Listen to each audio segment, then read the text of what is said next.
청취자 여러분께서 보내주신 자료, 순환매의 숨겨진 의미, 이걸 보면서요, 오늘은 주식시장 자금이 왜 이렇게 계속 돌고 도는지, 그 속이야기를 좀 파헤쳐보려고 합니다. 특정 테마로 돈이 확 몰렸다가 어느 순간 싹 빠져나가서 다른 데로 가는 거, 이게 순환매잖아요. 이 자료가 재밌는 비유들로 설명을 하더라고요. 네, 저도 아주 흥미롭게 봤습니다. 이 비유를 통해서 복잡한 시장 현상을 좀 쉽게 풀어보려는 시도가 신선했어요. 단순 기술적 분석만 보는 게 아니라 경제 이론이라든지 투자 심리, 심지어는 그 한국 시장만의 특징까지 연결지으려는 게 인상 깊었습니다. 맞아요. 그냥 돈이 돈다, 이걸 넘어서 왜 그런지를 보려는 거죠. 자, 첫 비유부터 볼까요? 시장을 놀이공원으로 보고 자금 이동은 인기 놀이기구 바꿔 타기다. 그러니까 롤러코스터, 이게 인기 섹터인데 여기 줄이 너무 길어지면 좀 지치기도 하고 위험하니까 옆에 좀 한산한 바이킹, 다른 섹터로 간다는 거죠. 네, 아주 직관적이죠.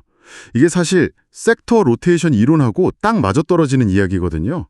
경기 국면 따라서 유망한 산업이 계속 바뀌니까 투자자들은 아무래도 한정된 돈으로 수익 제일 높은 곳을 찾게 되잖아요. 그렇죠. 놀이기구 줄 길어지면 다른 것 타듯이 특정 섹터의 어떤 기대 수익률이 좀 낮아진다 싶으면 다른 대안 찾는 거, 이건 자연스러운 흐름이죠. 결국은 수익률 따라 움직이는 거네요. 그렇죠.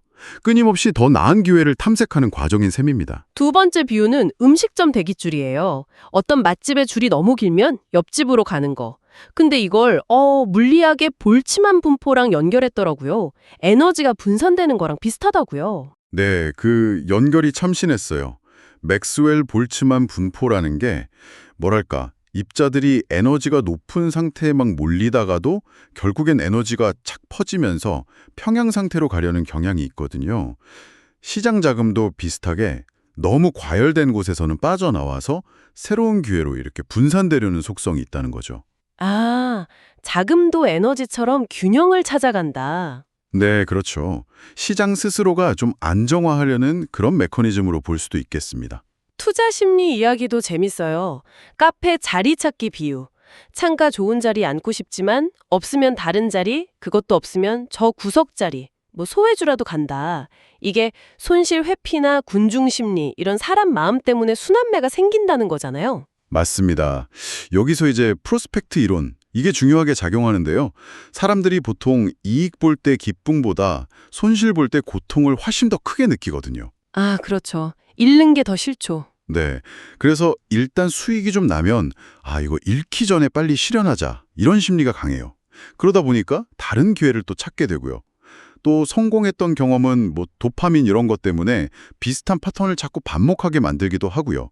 그러니까 합리적인 판단 외에 이런 심리적인 요인들이 순환매를 돌리는 또 하나의 엔진인 거죠. 네 번째는 줄넘기 타이밍. 줄이 높이 올라가면 내려오고 낮게 내려가면 다시 올라오는 것처럼 주가도 장기 평균으로 돌아가려는 경향이 있다. 평균 회귀 이야기죠. 네, 맞아요. 평균 회귀 이론이죠. 자산 가격이라는 게 단기적으로는 막 오르내려도 길게 보면 결국 자기 평균 가치로 돌아가려는 경향이 있다는 겁니다. 기술적 지표들도 사실 이런 원리 쓰는 거 아닌가요? 볼린저 밴드나 RSI 같은 것들. 그렇죠. 그런 지표들이 과열됐다, 과매도됐다, 신호 보내는 게 다 이 원리 기반이죠.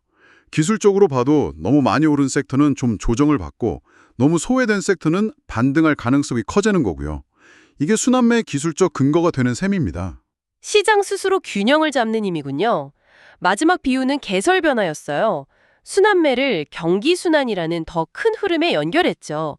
봄에는 씨앗 심고 여름엔 꽃 피우고. 네, 경기순환 이론을 아주 잘 비유했어요. 경제라는 게 확장했다가 정점 찍고 수축했다가 다시 저점 찍고 이걸 반복하잖아요. 각 단계마다 유리한 섹터가 달라지니까 자금 이동은 필연적인 거죠. 그러니까 순환매라는 게 단순히 심리나 기술적 요인뿐만 아니라 경제 전체의 큰 흐름을 반영하는 거다, 이렇게 보여주는 비유입니다. 그런데 말이죠. 이 자료에서 좀 특이했던 게 유독 한국 시장에서 이 순환매가 더 심한 이유로 구조적인 문제를 딱 짚더라고요. 네. 그 부분 저도 주목해서 봤습니다. 핵심이 선진국 지수 편입 실패. MSCI 같은 글로벌 지수에 못 들어가니까 글로벌 놀이공원에는 못 들어가고 동네 놀이터 신세다, 이런 비유던데요. 이게 구체적으로 어떤 영향을 주는 건가요? 그게 상당히 중요한 지적인데요. 선진국 지수에 편입이 안 되면 안정적으로 길게 투자하는 외국인 자금이 들어오는데 한계가 생겨요. 아, 장기 투자금이 부족하다. 그렇죠. 결국 시장이 제한된 국내 기관이나 개인 투자자 자금 위주로 돌아가게 되고요. 이 돈들이 단기 수익을 쫓아서 여러 섹터를 더 빠르게 왔다 갔다 하게 만드는 거죠. 순환매를 더 심화시키는 요인이 됩니다. 뭐 외환 규제나 공매도 문제 같은 것도 복합적으로 작용하고요. 게다가 우리 시장 구조가 좀 수출 대기업하고 내수나 테마 중심의 중소형주로 딱 나뉘는 경향이 있잖아요. 네, 양극화가 좀 있죠. 그리고 단기 매매 성향이 강한 개인 투자자 비중이 높다는 정도 한국 시장 순환매를 좀 더 부추기는 배경이 되고요.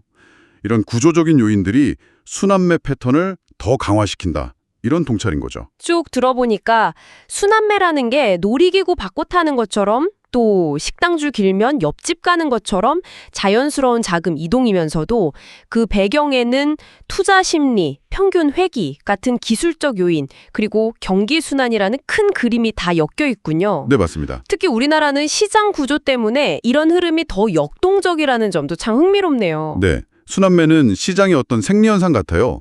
다만 자료에서도 나왔지만 너무 과열된 테마를 뒤늦게 따라가는 건 위험할 수 있거든요. 그래서 순환매의 원리를 이해하는 건 중요하지만 이걸 맹목적으로 추종하기보다는 시장의 큰 흐름하고 또 개별 기업의 가치를 같이 보는 그런 균형 잡힌 시각이 필요하다고 생각합니다. 오늘 순환매의 여러 얼굴을 좀 입체적으로 본 것 같습니다. 청취자 여러분께 마지막으로 질문 하나 던져보겠습니다. 시장의 돈이 왜 이렇게 끊임없이 움직이는지 그 이유를 이해하는 것이 앞으로 시장을 바라보는 당신의 시선에 어떤 변화를 가져올 수 있을까요? 한 번쯤 깊이 생각해 보시면 좋겠습니다.